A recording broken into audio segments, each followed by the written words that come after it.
Hello, Beth. Hello, Dr. M. What's going on? Nothing much. How are you? I'm all right. Listen, we're going to sit around here today just for a few minutes and talk about the physiological responses. I think pertaining to anger Okay. or just physiological responses, period. So, when you hear the word physiological response, what do you think? Um, I think about how like your body responds to stuff, like how that's kind of just the definition of it, isn't it? What I think about is getting ready for shooting these videos Oh, where I turn pink and my heart starts racing a little bit, and okay. that's kind of what I think about. Why? What? Tell me about it. Well, since I teach I don't want to say teach, but I guess instruct the anger control training segment here during the PROVE program, one of the things I talk to the participants about is becoming aware of how anger affects our body, okay, from the inside out. And I think I thought about that just a little bit before I started teaching this class. But then when I started teaching the class and started reading all the information and looking at it, I'm like, wow, that's some serious business. When you get angry, it affects, most people think of the responses or the reflexes or their actions, the triggers and the actions and the consequences. Hey, that's what I was trying to get to. Yeah, but what we don't think about is how it's affecting us on the inside and all our physiological responses, okay? So when we get angry, okay, look, your blood vessels and everything starts, tightening up, tensing up, you see. Yeah. Your heart rate increases. You see, a lot of people don't think about things like that. I've known people to get dry mouth, when they get angry. Guess what? They get headaches. Yeah. You see? So, wow. I remember hearing someone say one time, well, if I get angry, when I get really mad, they didn't use the word angry, I see red. People better get out of my way. So I said, whoa. I said, have you ever thought about if you get so mad you start seeing red, that means your blood pressure is up. You might better get to the doctor while you telling everybody else to get away. But those are things that we don't think about. People just use these cliches because they've been hearing them for decades, and they think it's getting the other person off of you. And it might be, but really you're not aware of all the changes that your body is going through. Think about it. I could be wrong. I don't know. I tell people I'm not medical at all, but I think some people have gotten so angry that they stroked out. Oh, I'm sure. When I was in college, I did some research on anger behavior and blood pressure. And one of the things that we had to do was we would hook people up to one of those little blood pressure monitors that would go off every once in a while, and we would have to interview them, and it was an interview that was structured to make people mad, to make their blood pressure go up. And you could actually see it in the graph. I mean, and it was just people who were volunteering to come in for a study. It's not people who had prior issues with anger as far as we knew, Right. but just being in that stressful interview made their blood pressure go up, and probably having that thing go off every once in a while made them, more stressed too. And I mean, yes, you can really see it. Wow. So what kind of things do you do to help, bring your blood pressure down when you're feeling angry? You know, um, I tell you, it's different for different people, but I tell people I don't think anger, for the most part, is just something that just um, comes up and just totally takes you over all of a sudden. That's my opinion. I believe it's a buildup. It's a buildup. I've noticed how people they start thinking about something, or somebody say something and they start thinking about that. People start tapping their foot. You see, you're thinking about it. People Yeah. start doing this. You ever notice somebody sitting in the classroom tapping a pen on something? You see what I'm saying? Or whatever.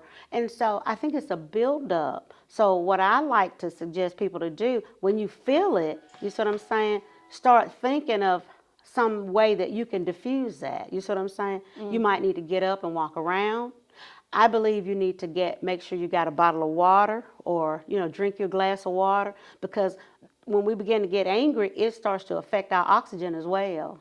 You see? Yeah. And so go ahead and get you a bottle of water and start drinking some water, a glass of water, whatever, something liquid, so that, your oxygen level can increase, Okay.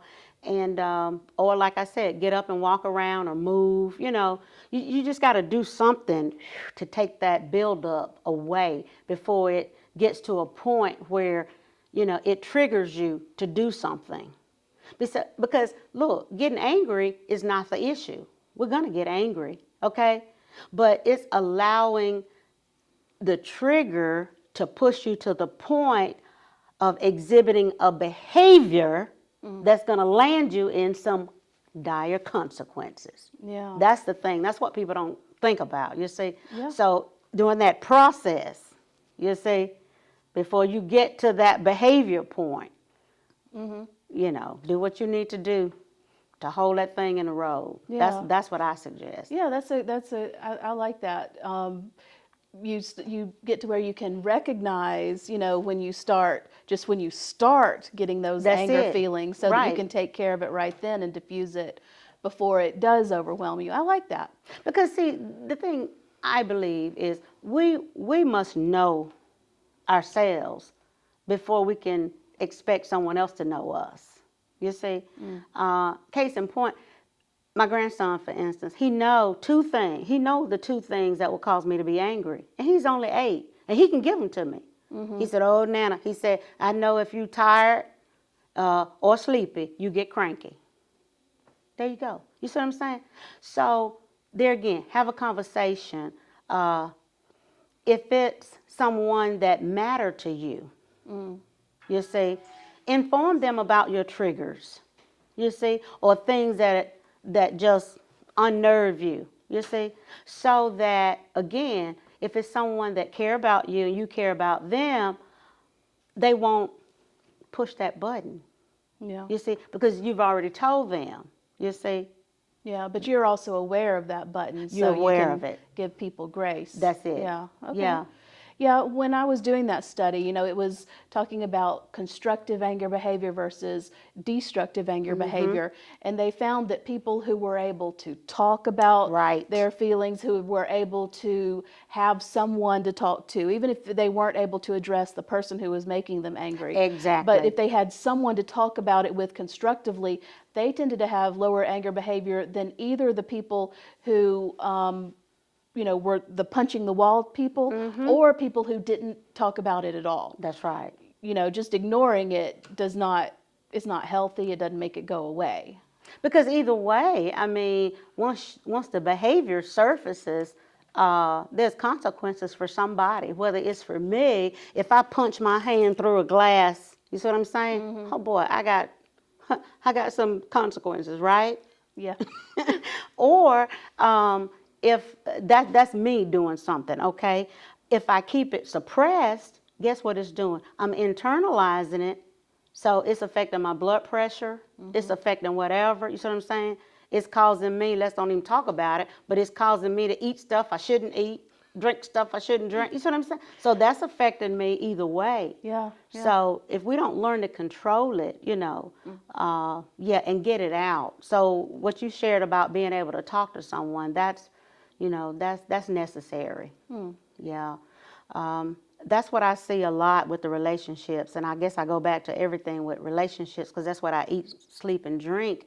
But most of the time, one or the other one don't feel comfortable or empowered enough to tell the other one what they're really thinking or how they're really feeling, you see? And so it doesn't come out until there's a heated argument or something like that, you see? And that's not the time for it to come out. The time for it to come out is when we're just sitting around having a conversation, Well, let me tell you what in the past that has really triggered me or caused me to just come out of character. That's a good phrase, you see. And go ahead and share that with the person, you see. And unless it's somebody that doesn't really, and I'm going to say, I don't like the word, but I'm going to say it, don't care about you. You see what I'm saying? They're not going to trigger you. See, I know certain words that trigger me. You see what I'm saying? So if I was going to hang out with somebody or whatever, and they mattered to me and I mattered to them, look, don't call me that word. Because after that, it's over for us. It's just over. Yeah. You say, you can't call me that in a joke. You see what I'm saying? So there again, getting to know ourselves and be able to share that with other people on our journey. I mean, even when it comes to employees and coworkers, you see, if you work with a person long enough, you know some of the things that, you see what I'm saying? Yeah. That kind of trigger a person, you know what I'm saying? And so you just refrain from saying it or doing it. So, yeah, but it was a real eye-opener to realize that all of these physiological responses and things that, affect all of our organs and blood vessels and all that stuff on the inside when we get angry or upset. You see what I'm saying? Mm-hmm. Well, and on the flip side of that coin, for somebody that's overjoyed, somebody that's at peace, somebody that's, happy and even in love, it affects the physiological responses as well. So we have to look at it. The opposite of peace and calm and all of that, you see? Yeah. It's the opposite of that. So, yeah, I tell you, I wish I don't want to use the word wish, but at this point in my life, if I could, I'd do some research and some studies because I have, I would like to take the time to do that now on what caused, people to think a certain way, especially two segments. Let me just say this. People who've been in an abusive relationship or people who have had an addiction to some type of drugs or alcohol. Those are two, that I'd like to do some studies on, over a period of time. I think you would need at least a year, probably more than that, but at least a year to follow some of their thinking and things like that, you see. And then over here, have someone that, wasn't in a violent relationship and didn't have an addiction and just kind of compare, some of that. And then you got to compare apples to apples. So I guess that's one of the things that has held me back from doing research, you see. Because if you're going to compare, then I need people with the similar living circumstances.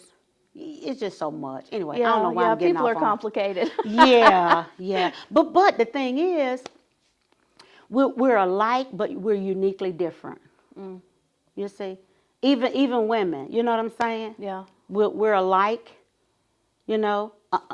More than we know, but we're uniquely different. And I think that's a thing too that causes people some, some duress and stress sometimes because you look at like genders and you think, well, all women are women. They're just women. Or some people say, men just men, you see. And that's not true. Yeah. So, I don't know. This distorted, we're not on distorted thinking, but this physiological response stuff is just, and people respond differently. You see, to different things. Because some of the same things that would trigger me might not trigger you. Yeah, absolutely. Yeah. So you might be sitting over there turning pink yourself, and I'm just like, I think we're good here. Yeah, so it's like I said, but I believe there again, everything starts with an open, honest conversation. And I do really believe, Beth, that will diffuse a lot of things. Better yet, you won't have to diffuse it. If you can have open, honest conversation right out of the box and let's talk about stuff and agree that it's okay to disagree, I think it would keep a lot of things from being chaotic. Yeah, it all comes back to communication. It all goes back to communication. Okay, well, just to make sure that I've got everything. So physiological response, when you start getting angry, your blood pressure goes up, your blood vessels tense, you start feeling tense in your shoulders, you get a headache. Dry I turn mouth. pink. Not everybody turns pink. I turn pink. You get dry mouth. Dry mouth. Yeah. And the way to handle that is communication, conversation, setting boundaries, Boundaries. taking deep breaths, getting up and walking. What else am I missing? That's pretty much it. I mean, just know you. You Okay. see, Know yourself. tap into who you really are. That's it. Be very self-aware. That's a good just in life. There you go. Be self-aware and be okay with sharing. Let me be okay with sharing who I am, who I've come to know I am with you. If I'm interested in you getting to know me. Okay. You see? Yeah. And you being open to sharing you with me if you're interested in me really getting to know you. That will help diffuse a whole lot of stuff right there. Okay. All right. That's it. So look, we can't do it all in this one segment, so we'll come back together another time and we'll do some more research and talk to some more folk and see what we can come up with, and we'll talk about this physiological response a little bit later. All right. Thanks Sounds for good. hanging out. Thanks, Dr. M. All right.